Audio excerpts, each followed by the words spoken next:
இருப்பவராக இருப்பவரே, என்றும் மாறாத என் தெய்வமே.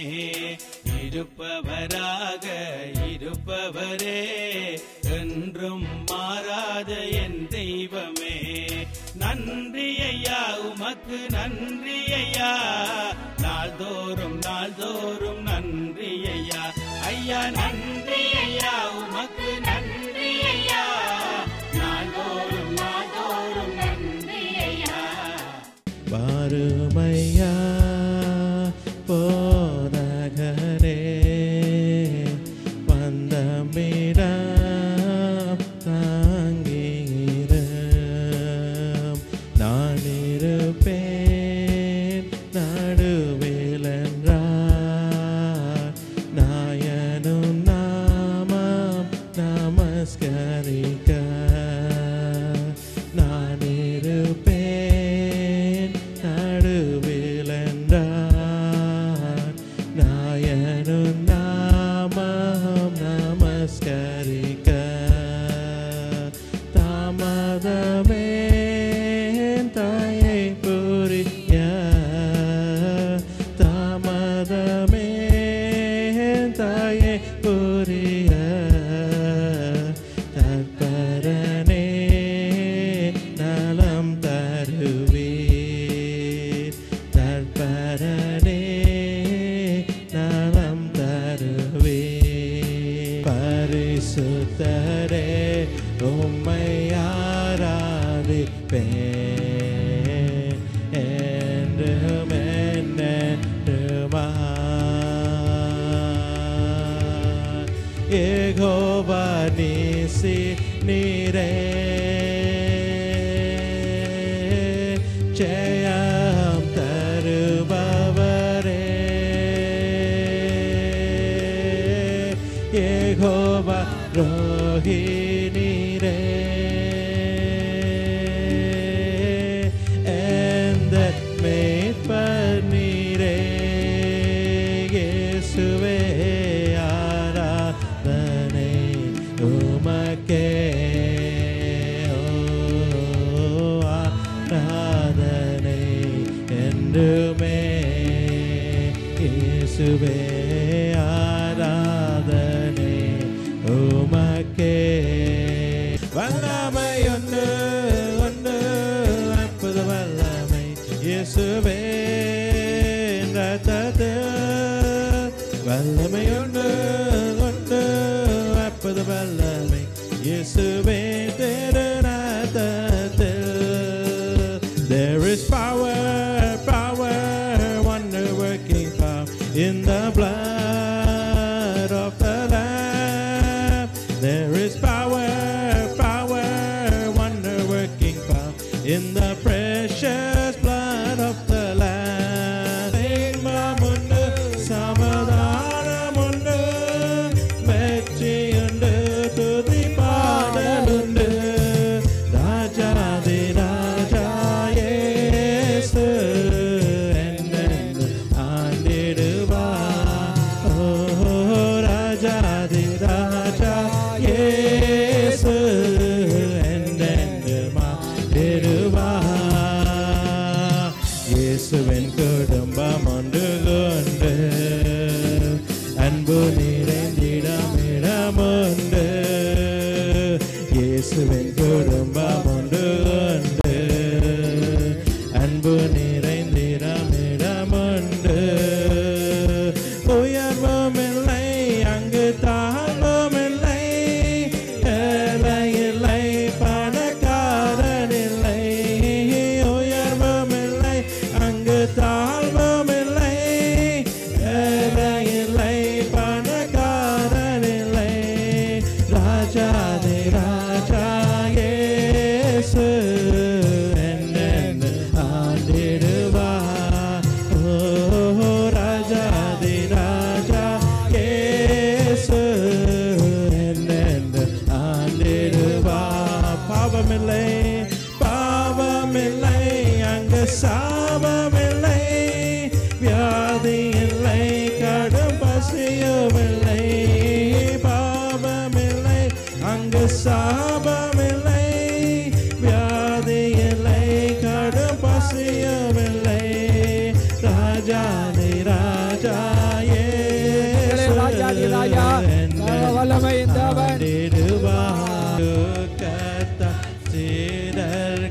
சோர்ந்திட்ட நேர ஊக்கமாய் ஜெபம் செய்த என் இயேசு போல தூக்கம் வியாகுலம் சஞ்சலம் சூழ்ந்தாலும் தூக்கம் வியாகுலம் சஞ்சலம் சூழ்ந்தாலும் தப்பாமலர் போதும் சோத்திரம் செலுத்தி தப்பாமலர் போதும் சோத்திரம் செலுத்தி ஜெபம் செய்ய அருள் தாரும் தேவா ஜெபமே ஜெயம் ஜெப ஜீவியம் ஜெபம் செய்ய அருள் தாரும் தேவா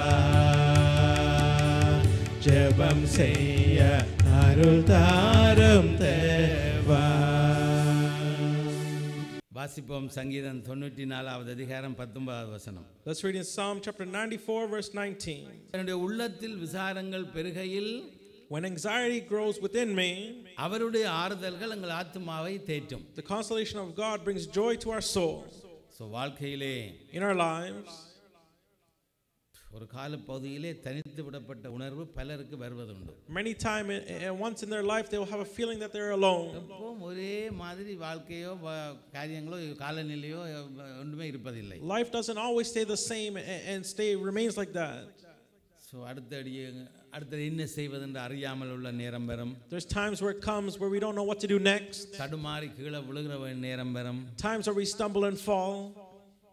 துக்கம் எப்பொழுதும் முன்பாக இருக்கிறது என்று பலர் யோசிப்பார்கள். Many people think that there's always sorrows ahead of them. சங்கீதம் 38வது அதிகாரம் Psalm chapter 38 17-18 சொல்லுகிறது. verse 17 and 18 says, ஒரு முறை வாசிப்போம். தாவீது சொல்றார், துக்கமா இருக்கு, இப்படி எல்லாம் பயங்கரமா இருக்கு, அக்கிரமம் அறிக்கையிட்டு பாவத்தில் நிமித்தம் நான் விசாரப்படுகிறேன் என்று சொல்லுகிறார். We see David says, "For I am about to fall and my pain is ever with me. I confess my iniquity and I am troubled by my sin." So இருதயத்திலே பாரங்கள் கவலைகள் இப்பெல்லாம் பெரிய நிலையிலே சிலர் இருப்பார்கள். Many people are grown in their pain and sorrows within their hearts. ஒரு வழியும் இல்ல மருந்து இருக்கு. There's no other way or medicine for this. எந்த ஸ்பெஷலிஸ்ட் போனா கூட மருந்து எடுக்கல. Not even a medicine from the specialist. ஒரே ஒரு வழி.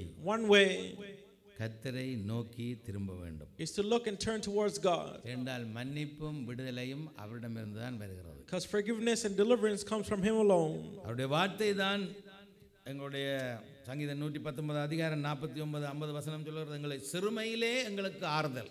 Psalms 119, 40 and 49, 50 says that in our lowest times that he is our comfort. அது மாத்திரமல்ல, எங்களுக்கு மீட்பை அருளுவதற்கு அவருடைய அது வல்லமை உள்ளதாக எங்களிடம் கடந்து வருமாம். And it comes powerfully enough to redeem us from any situation. அதே மாதிரி ஒரு வாசிப்போம் சங்கீதம் 119 49 49 50 ஒரு முறை வாசிப்போம். Psalms 119 verse 49 and 50. இன்னொரு சந்தர்ப்பத்திலே In another place, பயங்கரமான வியாதியாலே தாக்குண்டு, maybe there's hardships through sickness, உள்ளத்திலே விசாரங்கள் பெருக, grown in our hearts. அங்கே மக்கள் இருக்கிறார்கள். People are living like this. So இந்த நேரத்திலே ஒரு யோசுவா 3ஆம் அதிகாரம் 1லிருந்து 17 வரை வீட்ல போய் வாசித்து பாருங்கள். You can read Joshua chapter 3 verses 1 to 17 at home. மூன்றாம் நாளிலே கர்த்தர் யோர்தான் நதியிலே செய்த அற்புதத்தை மக்களை காண வைத்தார். He let people see on the third day the miracle he did at the Jordan River. So கர்த்தருடைய வல்லமை எங்களிலே விளங்க தேவன் கிருபை செய்தார். The Lord showed his grace so that we can see his power.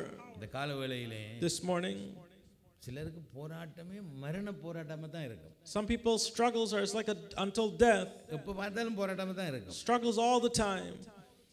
இந்த விதமான காரியங்களினாலே அகப்பட்டு உள்ளமும் உடலும் விசாரத்தினாலே நிரம்பி இருக்கு சில பேருக்கு. Some people are stuck in this and they always have a burden in their hearts.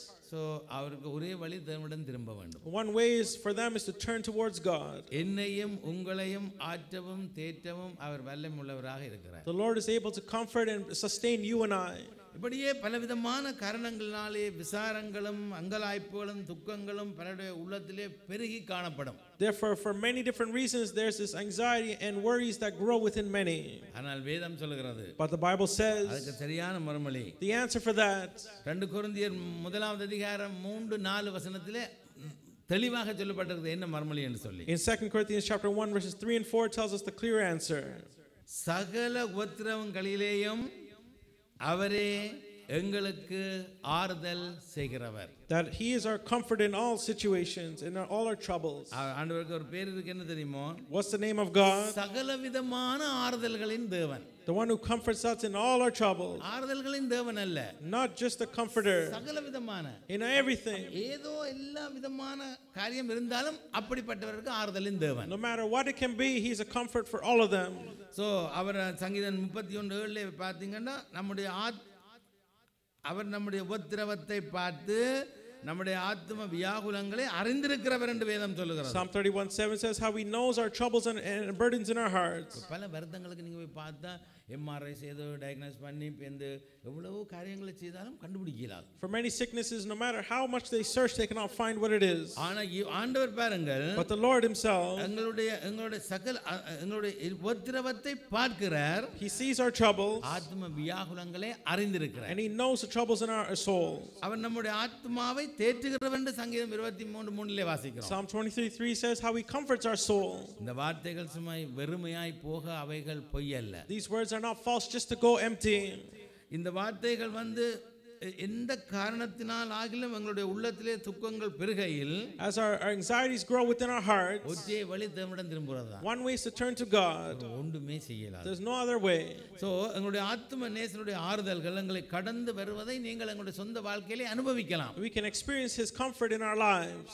பாவமாக இருக்கலாம், Either any sin வியாதியாக இருக்கலாம், or any sickness, பிரிவாக இருக்கலாம், any divisions, இழப்பாக இருக்கலாம், any losses. எதுவானாலும் No matter what it is, அவரிடத்திலே பரிகாரம் உண்டு. there's a comfort or a way through him. அதனாலே தான் ஆறுதலும் பரிகாரமும் அவரிடம் இருக்கு. Therefore, comfort and consolation is within the Lord. அதனாலே Therefore, எல்லா கவலைகளையும் all our worries, கர்த்தர் மேலே வைத்து விடுவான். let's put it to the Lord. எப்பொழுதும் அமைதியா இருப்பான். We can always be peaceful. Amen. Amen. சங்கீதம் 138 அதிகாரம் 7வது வசனம் சொல்கிறது. Psalm 138 verse 7 says, தாவீது சொல்லுகிறார், நான் துன்பத்தின் நடுவில் நடந்தாலும் நீர் என்னை உயிர்ப்பிப்பீர். David says, though I walk in the midst of trouble, you preserve my life. துன்பங்களை அனுபவிக்காத மனுஷன் இந்த உலகத்திலே இல்லை. There's no one in this world that doesn't have any trouble. ஒவ்வொருவருக்கும் வித்தியாசமான துன்பங்கள் வந்துதான் தீரும். Each person has a different kind of trouble in their life. ஆனால் எந்த வழியிலே நம்மை தாக்குறது என்பதுதான் காரியம். But it's important to see what way it affects us. நாங்கள் வாழுகிற சூழ்நிலையே, the situations we live in, எதிர்பாராமல் நமக்கு எதிராக திசை திரும்பி, maybe it can turn against us. நம்மை அது வளைத்து பிடிச்சிடும். And it'll catch us when we don't expect it. அல்லது வலுக்கட்டாயமான பிரச்சனைகளும் ஏற்படலாம். Or problems that come against you. அல்லது நல்லது என்று நாம் நினைத்தவைகள் நமக்கே பாதகமாக மாறிவிடலாம். Or things that we think that were good for us, how it came against us. நாங்கள் நேசிப்பவர்களும் சில சமயங்களிலே நம்மை புரிந்து கொள்ளாமல் துன்பத்துக்குள்ளாக்கலாம். Maybe even those that love us, they don't understand us and bring us into hard times. மரணத்துக்கு ஏதுவான கடும் வியாதி வரலாம். A sickness that comes even until death. அன்புக்குரியவர்களின் மரணம் வரலாம். The loss of a loved one. நம்மை துன்பத்தின் எல்லைக்கே அங்க கொண்டே தள்ளி விடலாம். Brings us to the edge of this sorrow. அதாவது வெளியேற வழி தெரியாமல் கர்த்தரை நோக்கி கூப்பிட்டும் பதில் இல்லாமல் இருக்கலாம். It might seem like there's no answer even when you called out to God. அதாவது வாழ்வே முடிந்து விட்ட ஒரு அபாயத்தை போன்ற அளவுக்கு துன்பங்கள் எங்களை நெருக்கி போடலாம். Troubles and problems comes to the point of feeling that life is over. இனிமேல் நம்பிக்கைக்கே இடமில்லை என்று தோன்றும் நேரத்திலே, the time where you think there is no other hope or chance, ஆண்டவர் சத்துருவுக்கு எதிராக தன்னுடைய கரத்தை நீட்டி, the Lord stretches out his hand against the devil. தம்மை நம்பினோருக்கு ஜெயம் கொடுக்கிற நேரம் அந்த நேரம்தான். That's the time where he gives a victory for those who trust in him. எத்தனையோ பேர் உங்களுடைய சொந்த வாழ்க்கையில நீங்க அனுபவித்திருப்பீங்க. You've all experienced that in your lives. எல்லாம் முடிஞ்சதுன்னு கேட்க அதுக்கு பிறகு தான் புதுசா தொடங்கும். When everything seems as it's finished, that's when something starts. அப்படியானால் நாங்கள் ஒரு நாளும் சோர்ந்து போக வேண்டிய அவசியமே இல்லை. Therefore, if that's true, we should never lose our hope. சமுத்திரத்தின் மேல் பகுதியை பாருங்கள். If you look in the top part of the wilderness, அலைகள் இருக்கும், இரைச்சல்கள் இருக்கும், கொந்தளிப்புகள் இருக்கும், அதிகமா இருக்கும் மேலே. In the middle of the oceans, you can see how there's much the rising of the waters and many things. ஆனால் அதன் ஆழத்திலே, but in the depths, மிகுந்த ஒரு அமைதியும், it's very peaceful. அழகும் நிறைந்திருப்பதை நாங்கள் காணலாம். We can see how it's calm and very beautiful. அதே போலத்தான் வாழ்க்கையிலே வெளியே மேலே எல்லாம் அப்படி இப்படி எல்லாம் தெரியுமா, உள்ளத்திலே சமாதானமான அமைதி இருக்கும். The same way in our lives, everything can be up and down outside, but deep in our hearts there'll be peace. அதுக்கு உதாரணத்தை பாருங்கள். Look at an example. இயேசு கிறிஸ்து, Jesus Christ, அங்கே சீசர்களை படகில் ஏறி போக சொன்னார். he told his disciples to go on the boat. அவர் சொல்லித்தான் இவர்கள் போனார்கள். They only left because he told them. அவர் தாங்களா போக இல்லை. They didn't go themselves. அப்போது பலத்த காத்து வீசித்தது. Then the winds blew. அப்போ வாழ்க்கை அந்த படகு எல்லாம் உங்களுக்கு தெரியும், நடந்த சம்பவம் எல்லாம் ஆட துவங்கி அலசடிப்பட்டது. We know what happened. The boats began to shake and everything in the waters. அந்த முடிவு தெரியும் உங்களுக்கு. We also know the ending. எழும்பி வந்தார். He woke up. அமைதியா இருந்தார். He said to be still. அமைதியா. And everything went calm. இந்த காலவேளையிலே This morning, ஒரு வாழ்க்கை படகு அலசடிக்கிறதாக இருக்கலாம். it might be that your life is shaking. அமிழ்ந்திடாமல் உங்களை உயிர்ப்பிக்க ஆண்டவர் கடலின் மேலே நடந்து வருவார் என்ற ஒரு நிச்சயத்தை நீங்க ஏற்படுத்திக் கொள்ள வேண்டும். Make an assurance that you will not sink. The Lord will come walking on the waters to you. அன்றைக்கு தானியேலுடைய 3 நண்பர்களும், We see Daniel and his 3 friends. தாங்களாகவே போய் அக்னி சூளைக்குள்ளே விழுந்தார்களோ? Did they go themselves into the fiery pit? இல்லவே இல்லை. They did not. வலுக்கட்டாயமாக போடப்பட்டார்கள். They were forced to go there. அக்னியின் மத்தியிலே, In the midst of fire, அங்கே வீசப்பட்டவர்கள் எல்லாம் நடந்து உலாவிக் கொண்டிருந்தார்கள் என்று தானியேல் 3:25 பார்க்கிறோம். Daniel 3:25, we can see how they're walking through there. ஆனால் But அந்த சம்பவத்தின் கடைசி நீங்க வாசித்து பாருங்கள். if you see the ending there, அங்கே அவர்களை வீசி எறிந்தவர்களை, those who were thrown aboard, ராஜா சொன்னால் இவையெல்லாம் தூக்கி போட சொல்லி, the king said to put them in. அப்போதைக்கு அரைவாசிலேயே அவங்க வாயிலே வாசல்லே அவளை இருந்து சாம்பலாய் போய்விட்டார்கள். We see at the entrance how they just got burned and died. So யோசித்து பாருங்கள், அந்த அந்த அவர்களுக்கு ராஜா சொன்னார் இவையெல்லாம் தூக்கி போட சொல்லி அந்த ஆலோசனைக்காரர் அதிகாரிகள் எல்லாரையும். The king told the rulers and everyone to put them in. ஆனால் அவள் யாரை தூக்கி போட்டார்கள்? Who did they put inside? தானியேல் எல்லாம் வாசித்திருப்பீங்கள். ராஜா சொன்னார், இவர்கள் தானியேல் அவர்கள் எல்லாம் வெளியில் எடுத்து போட்டு சொன்னார்கள், இவர்களை கொஞ்சம் பேர் தூக்கி போட சொல்லி. யாராவது தூக்கி போட்டார்கள்? Therefore the king said to take out Daniel and his friends and to put the other people in. Who did they put in? சொல்லுங்கள். தானியேலை போட சொன்னவே அவ கொஞ்சம் பேரை தூக்கி போட சொன்னார். இவரெல்லாம் பண்ண யார் தூக்கி போட சொன்னார்? நீங்கள் தானியேலை திருப்பி பார்த்தே சொல்லலாம். அவர்களை, அவருடைய குடும்பங்களை, அவருடைய பிள்ளைகளை ஒன்றும் செய்யல. Therefore themselves, the people who did it, their families and their children, even though they didn't do anything. வீட்டில் போய் வாசித்து பாருங்கள். You can read it at home. பிழை செய்ததையே அதிகாரிகள். It was the rulers who made the mistake. ஆனா பிள்ளைகள், மனைவி, குடும்பம் எல்லாத்தையும் தூக்கி போட்டாங்க. But they said to put the families, children, everyone in. வேதம் என்ன சொல்லுது? What does the Bible say? பிதாக்கள் செய்யும் அக்கிரமத்தை, For what the fathers' wrongdoings they do. மீதி எல்லாம் உங்களுக்கு தெரியும், நான் சொல்ல தேவையில்லை. I don't need to say the rest. தெரிஞ்சவரால் வடிவா சொல்லுங்கள். If someone knows, you can say it. 3ஆம் 4ஆம் வரையும் பக்கத்து வீட்டுக்காரனை கேட்கிறேன் இல்லை, யார்கிட்ட கேட்பறாம்?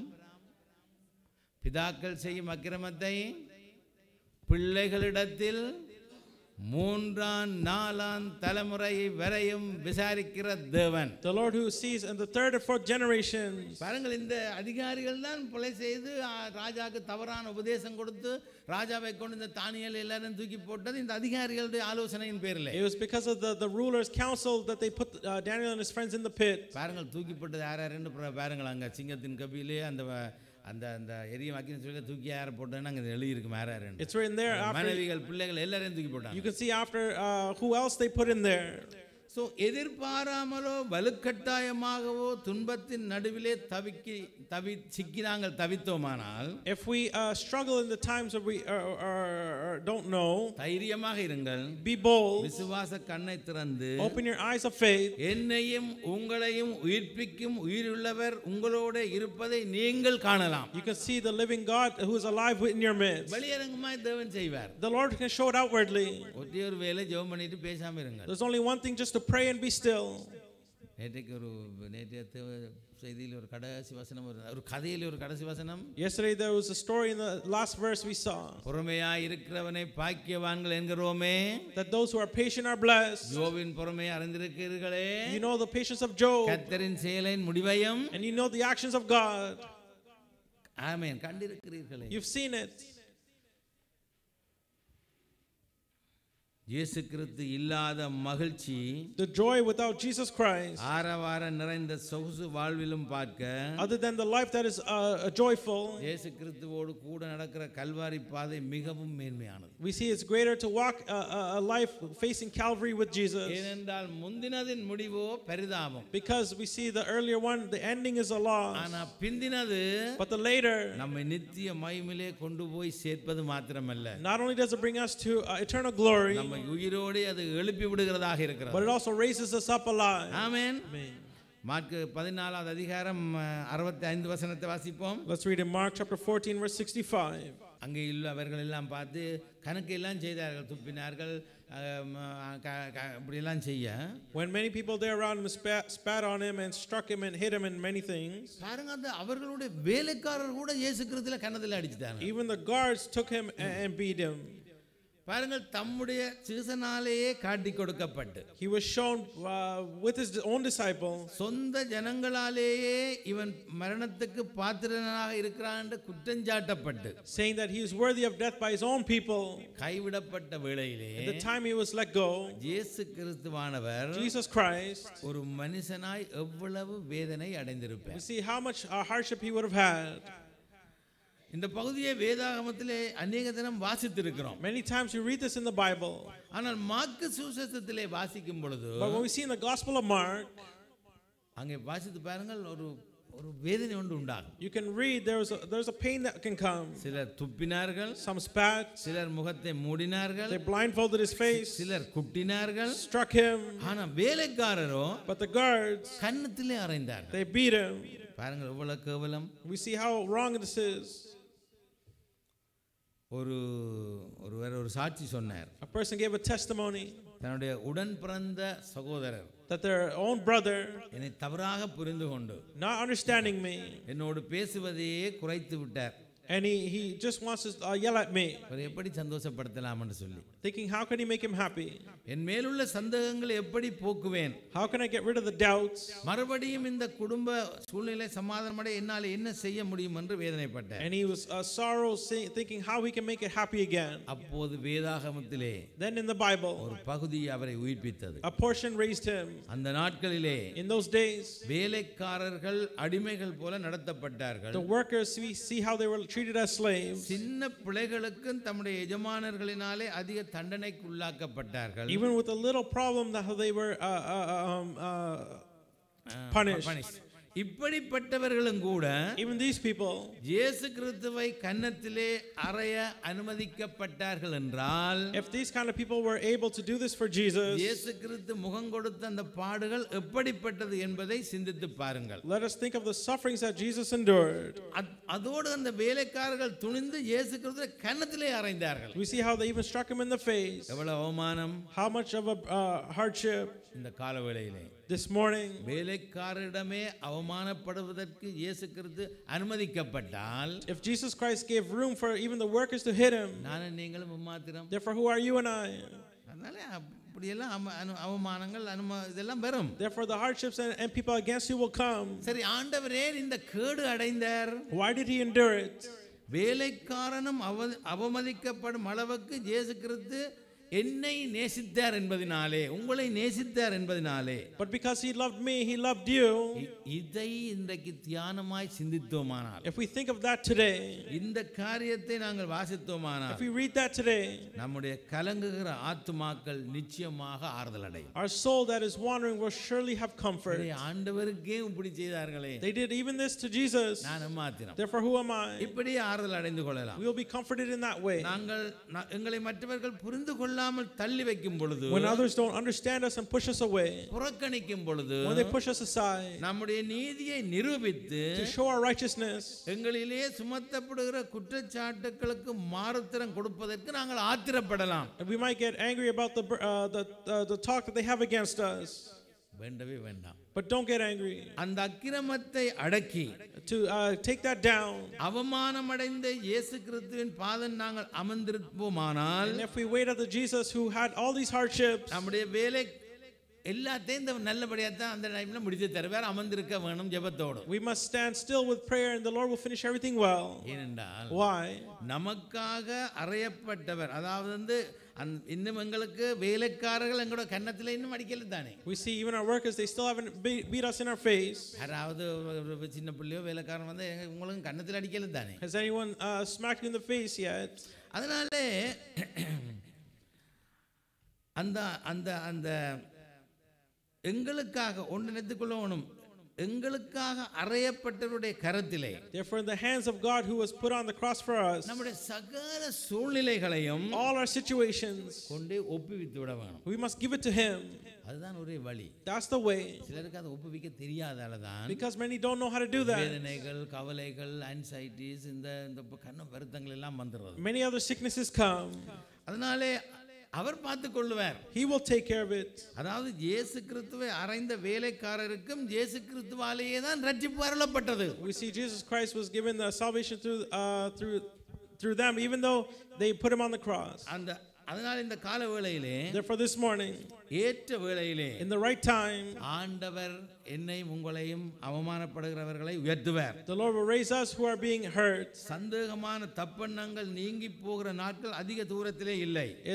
The ways to escape is not that far away. கர்த்தர் நிச்சயமாக விடுதலை தருவார். For sure the Lord will bring a deliverance. பயங்கள் இருக்கலாம், either fear, வியாதிகள் இருக்கலாம், or sickness, கவலைகள் இருக்கலாம், any worries, பற்றாக்குறைகள் இருக்கலாம், or losses. சொல்லிக்கொண்டே போகலாம். Many things you can say. ஆனா நிச்சயமாக ஒரு முடிவு உண்டு. For sure there is an end to it. உங்கள் நம்பிக்கை ஒரு நாளும் முன் போகாது. Your hope will never be lost. இந்த காலவெளியில அவரை நம்பித்தானே வந்திருக்கீங்க. Did you not believe him and come this morning? தேவனை தேடித்தானே வந்திருக்கீங்க. You came to seek God. பொல்லாத குளிர் காலங்களில கூட அவரிடத்தானே வந்திருக்கீங்க. You come to him even in the cold weathers. உங்கள் நம்பிக்கை ஒரு நாளும் முன் போகாது. Your hope will not be forgotten. அதை நினைத்துக் கொள்ளுங்கள். Remember that. ஒரு சின்ன ஒரு கதை ஒன்று சொல்லி மீதி தொடர போறேன். We'll continue on with a little story. ஒரு நாள் ஈவினிங், one evening, ஒரு தகப்பன் தன்னுடைய பிள்ளையை பிக்கப் பண்ண அங்க பள்ளிக்கூடத்துக்கு போயிருந்தார். a father went to pick up his child at school. அப்போது அந்த பள்ளிக்கூடத்திலே உள்ள அந்த தோழர்கள் தோழிகள் எல்லாம் இவருடைய மகனை பாராட்டி கொண்டிருந்தார்கள். Therefore the people were praising the son. Jenneys, நீ இன்றைக்கு கலக்கிட்டாடா எப்படி என்று சொல்லி எல்லாம் பெரிய தகப்பனை காதுல கேட்குது. The father hears how people are praising his son. எவ்வளவு பேர், அத்தனை பேருக்கு முன்னாலே தைரியமா நீ எப்படிடா சொன்னேன்னு சொல்லி எல்லாம் பாராட்டுகிறார்கள் அவனை. People are praising him how you were able to do such a thing. So அவருக்கு நேரம் போயினபடினால உடனே இவர்களை வீட்டுக்கு கூட்டிக்கொண்டு வந்துட்டார், ரெண்டு பிள்ளைகளை. Because the time went by, he brought both of his children home. சரி, என்னதான் இவர்கள் எங்கட பிள்ளைகளை பாராட்டினார்கள் என்று சொல்லி, therefore what did they praise about his son? அக்கா காரியை கேட்டாராம். He asked the daughter. அது சரியாக தம்பி எல்லாரும் இன்றைக்கு பாராட்டினார்கள், என்ன விஷயம் என்று. he asked the sister, what did they do? Why did they praise your brother? அக்கா காரி சொன்னா, இன்றைக்கு காலையில this morning மாணவர்கள் ஒன்று கூடுகையில் ஒரு கேள்வி கேட்டாங்க. there was a question asked when the students gathered. என்ன கேள்வி கேட்டாங்க? what question? உலகத்திலேயே பயங்கரமான ஆயுதம் எது? what is the greatest weapon in this world? சரி, அதுக்கு தம்பி என்ன பதில் சொன்னான்? what did the son answer? அவன் சொன்னான், அணு ஆயுதம், அதாவது நியூக்ளியர் வெப்பன். nuclear weapons. ஆனா இந்த பதில் கன பேருக்கு தெரியும். many people know that answer. ஆனால் அவ்வளவு பேருக்கு முன்னாலே போய் இது எப்படி சொல்லுகிறது என்று வெட்கப்பட்டு ஒரு தரம் போகல. but nobody went forward thinking there will be they were scared to say it. அதனால தான் இவன் போய் சொன்ன உடனே இவனுக்கு ஒரு பாராட்டுகள் கிடைத்தது. that's why when he said it he was praised. சரி, இவர் மகனுக்கு பார்த்துக்கற பரவாயில்லை, உனக்கு இது எப்படி தெரியும் என்று. therefore he asked, that's fine, how do you know the answer? அவசன இந்த டிஸ்கவரி சேனல்ல பார்த்த ஞாபகம் டடி என்று இவர் சொல்லி இருக்கிறார். he says, I remember seeing it on the Discovery Channel. So அந்த மகனுடைய தைரியத்தை தகப்பனார் பாராட்டினார். therefore the father praised the son's boldness. So எல்லோருக்கும் விடை தெரிந்தாலும், even if everyone knows the answer, அந்த மாணவர்கள் கூடுகையிலே அவ்வளவு கூட்டத்தின் மத்தியிலே முன்னாக செல்லுவதற்கு ஒரு தைரியம் வேண்டும். there was a boldness necessary to go in front of everyone when they gathered. சில நல்ல பாடுவார்கள். some people will sing. நீங்க கோயில்ல வந்து சேர்றீங்கன்னு கேட்டால், will you come to the choir? என்னன்னா சரி, என்ன வெக்கமா கிடக்கு. they'll say they're shy. சில நல்ல நல்ல நல்ல வேறு வேறு கண்ண தாளந்துகள் இருக்கும். They'll have different talents. இதை கொண்டு வந்து சபையில் பயன்படுத்துங்கன்னு சொன்னால் வெட்கப்படுவார்கள். They'll be shy to use it. இரண்டா அவர்களுக்கு அந்த முன்னுக்கு வந்து செய்கிறதுக்கு தைரியம் இல்லை. They don't have that boldness to come forward and do it. So அப்போ தகப்பன் என்ன சொன்னார்? What the father said. அந்த தம்பிகிட்ட அவனு பேர் ஜெனிஸ், உலகத்திலேயே பயங்கரமான ஆயுதம் நியூக்ளியர் வெப்பன் என்று நீ சொன்னது சரிதான். It's right that you said the greatest weapon is nuclear weapons. ஆனால் அதை காட்டிலும் ஒரு பயங்கரமான ஆயுதம் இருக்கு என்று தகப்பன் சொன்னார். And the father said more than that there's a greater weapon. So என் சின்ன படியன் தான் இவன் ஆர்வத்தோடு கேட்டான், அது என்ன டேடி என்று கேட்டான். And he said, what is that, daddy? அது உலகத்திலேயே பயங்கரமான ஆயுதம் எது டேடி என்று கேட்கிறான். He asked, what is that greatest weapon? அந்த அப்பா சொன்னார், The father said, நிலைகெட்டு போன நய வஞ்சர்களின் நாக்குத்தான். It's the tongue of those who want to go against you. விளங்கினதோ எது பயங்கரமான ஆயுதம்? Do you see what the greatest weapon is? விளங்கி இருக்குன்னு நம்புறேன். I think you know. So அப்போ நிலைகெட்டு போன நயவஞ்சர்கள் யார் டேடி என்று எனக்கு புரியலை என்று சொல்லி இந்த பையன் கேட்டான். He asked, who are these people? I don't understand. அப்போ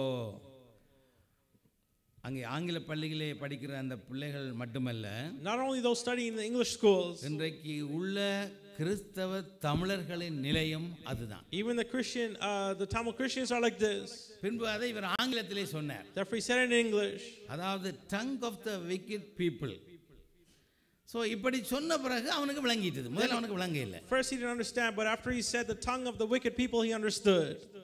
பரிசுத்த வேதாகமம் இந்த நாக்கை பற்றி மிக அழகாக எடுத்து உரைத்ததும் நினைவில் வந்துட்டு இவருக்கு தகப்பனுக்கு. The father remembers how the Holy Bible tells about the tongue.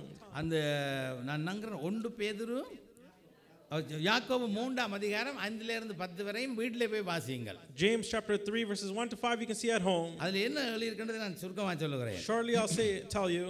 மனிதனுடைய நாவும் The tongue of a man, ஒரு சிறிய உறுப்பு தான். how it's very small. ஆனால் அது பெரிய காரியங்களை சாதிப்பதாக பெருமை அடிக்கிறது. But it boasts to do great things. சிறிய ஒரு தீப்பொறி A little flame, எத்தனையோ பெரிய காட்டை கொளுத்தி விடும். how it can light a great forest. இப்போ கலிஃபோர்னியால பாத்தீங்கன்னா 2-3 மந்த்ஸ்க்கு முன்னாலே ஒரு 3-4 மந்த்ஸ்க்கு முன்னாலே மில்லியன் கணக்கான ஏக்கரை கொளுத்தி விட்டது. We see in California millions of acres of land was destroyed. So நாவும் தீயை போன்றதுதான். We see how the tongue is the same like this fire. இந்த நெறிகெட்ட உலகத்தின் உருவமே அதுதான். That's the thing that is wicked in this world. நம்முடைய உறுப்புகளுக்குள் ஒன்றாக அமைந்திருக்கும் இந்த நா, This tongue that is a part of our body, நம்முடைய உடல் முழுவதையும் கரைப்படுத்துகிறது. can destroy the rest of our bodies. அது நம்முடைய வாழ்க்கை சக்கரம் முழுவதையும் எரித்து விடுகிறது. It can destroy everything in our lives. So எரிப்பதற்கான நெருப்பை நரகத்தில் இருந்து தான் இது பெறுகிறது. The fire that is used for that comes from hell. பாருங்கள், காட்டிலே வாழுகிற மிருகங்கள், See the animals that live in the forest, பறவைகள், the birds in the air. கடலிலே வாழுகிற எல்லா உயிரினங்களையும் மனிதன் அடக்கி ஆண்டு விடலாம். Man can hold everything properly. இப்போ சர்க்கஸ்ல பாத்தீங்கன்னா Look in the circus. சிங்கம், புலி, கரடி எல்லாம் அவன் வந்து ஒரு பெல்ட் அந்த பாரை கொண்டு வந்து ஹூ வண்டோன் அதை பாயம் துள்ளும் அடக்கி வச்சிருக்கிறார்கள். They've trained the animals to do according to what they tell it. ஆனால் நாவை அடக்க But to train or hold our tongue, யாராலும் முடிவதில்லை. no one is able to.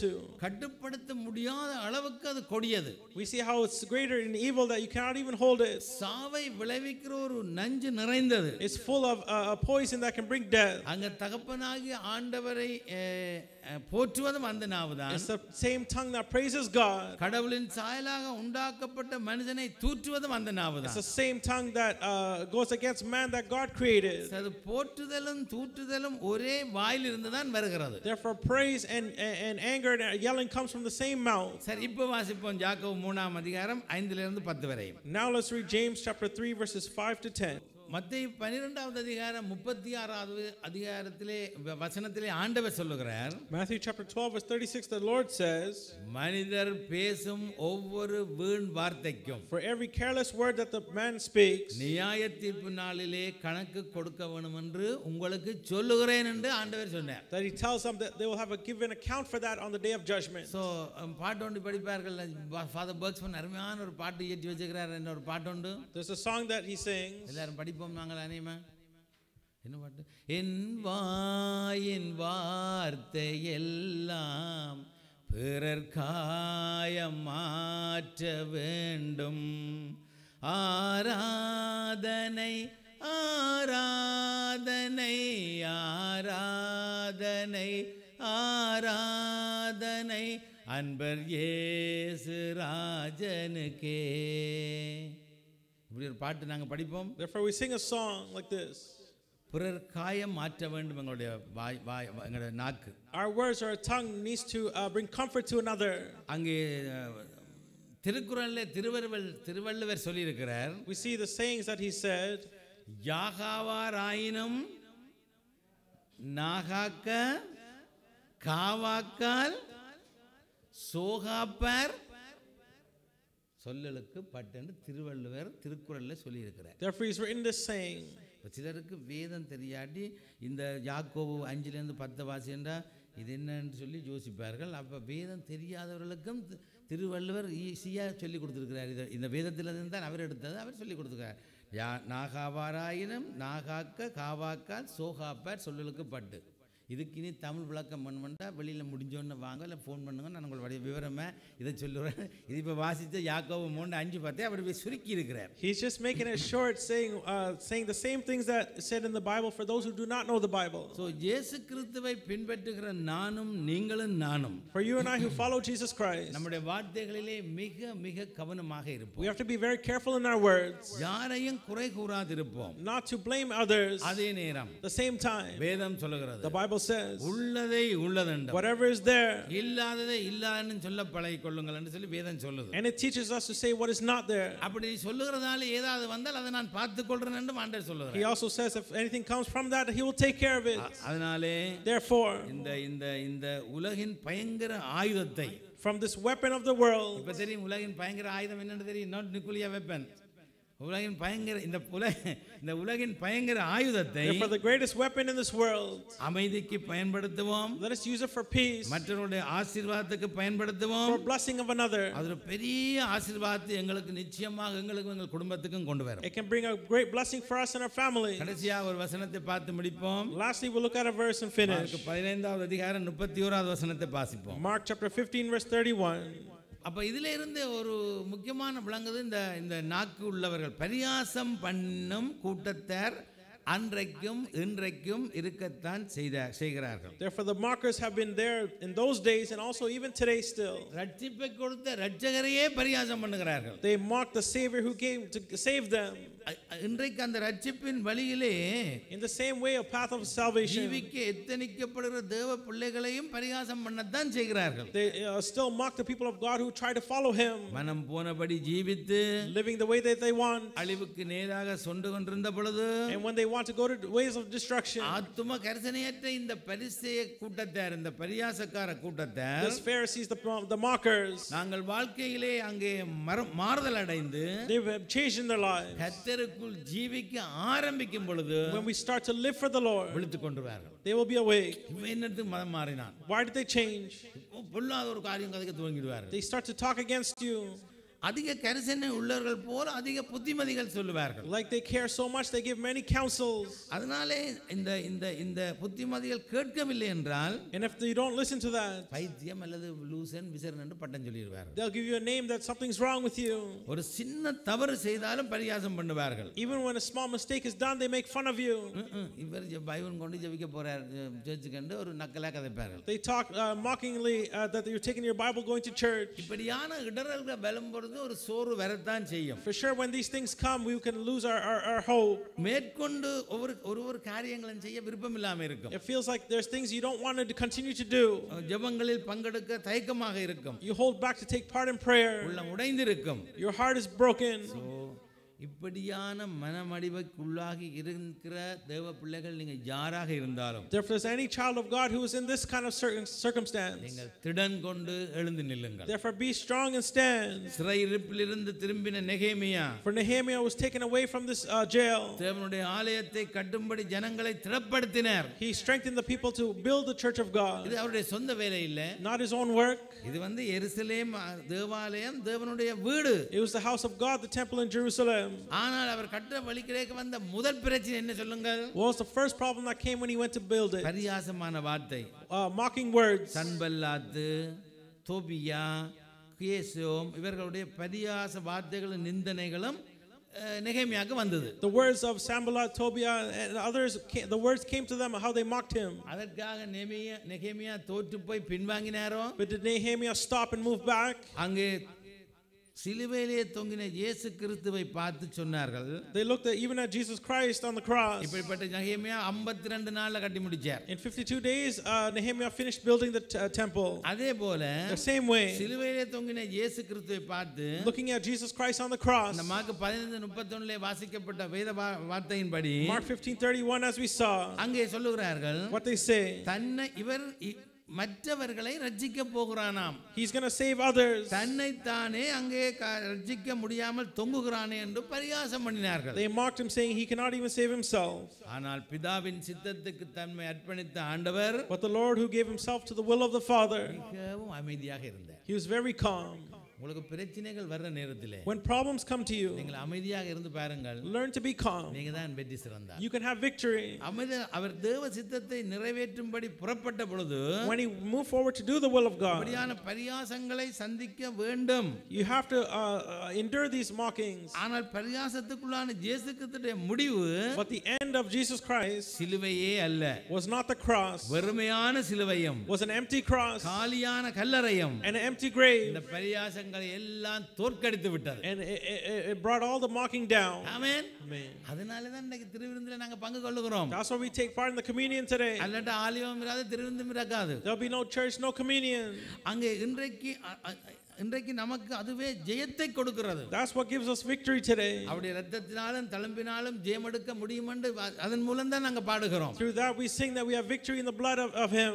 அங்கே அதனால எந்த காரியத்தை குறித்தும் சோர்ந்து போகாம தைரியமாயிருங்க. Therefore never lose hope in any situation. இன்றைக்கு உங்களை பரிகாசம் பண்ணுகிறவர்களும் those who are mocking you today, அந்த மேன்மையான இரட்சிப்பை பெற்றுக்கொள்வதற்கு to receive that greater salvation, உங்களுடைய அமைதியுள்ள சாட்சி கூடாக through your peaceful testimony, தேவன் கிரியை செய்வார். the Lord can work. அதனாலே ஒரு காலத்தில் அவர்கள் சொல்லுவார்கள், one time they will say, இன்னாரோடு தான் என்னை கர்த்தருக்குள்ளே வழி நடத்தினார். this person is the one who led me to God. எவ்வளவு பொறுமையாக இருந்து என்னை நடத்தினார்கள். They led me patiently. எவ்வளவு அமைதியாக இருந்து என்னை நடத்தினார்கள். They led me calmly. எவ்வளவு கண்டித்து என்னை நடத்தினார்கள். They led me in these ways. இன்னைக்கு நான் தேவனுக்குள்ளே ஆசீர்வாதத்தோடு இருக்கிறேன். Now I'm a blessing in God. அதனாலே வெளியே வர்ற பரிகாச வார்த்தைகளுக்கு எல்லாம் காதுல மூடிட்டு, therefore close your ears to the mocking you hear. போய்க்கொண்டே இருங்க, எல்லாம் தேவன் செய்வார். continue with God, he will take care of it. கர்த்தர் தாமே இந்த வார்த்தைகளை ஆசீர்வதிப்பாரா. the Lord bless these words. கர்த்தராகிய இயேசு கிறிஸ்துவுடைய கிருபையும் எங்கள் பிதாவாகிய தேவனுடைய அன்பும் பரிசுத்த ஆவியானுடைய அந்நியோன்யம் வழிநடத்தல் ஐக்கியமும் ஓடோடி வந்து நிற்கிற நீங்கள் நேசித்த பிள்ளைகள் ஒவ்வொருவரோடும், விசேஷமாக உம்முடைய திரு ரத்தத்திலும் உம்முடைய சரத்திலும் பங்கு பெற்றின சொந்த பிள்ளைகள் ஒவ்வொருவரோடும் இன்றும் என்றும் சதா காலங்களிலும் இங்கே ஆசீர்வதிப்பீராக. ஆமென். நின்றிரு நாமமதில் கேட்ட நிகரில்லாமா மொழிகள் சந்ததமதகம் மிக பலனளித்திட தேவானிரருள் புரிவி சந்ததமதகம் மிக பலனளித்திட தேவானிரருள் புரிவி ஸ்தோத்திரம் புகழ் மகிமை கீர்த்தி துதிகணம் தினமுமக்கே பாத்திரமே அதிசோபித பரனே பாதசரண் ஆமே பாத்திரமே அதிசோபித பரனே பாதசரண் ஆமே.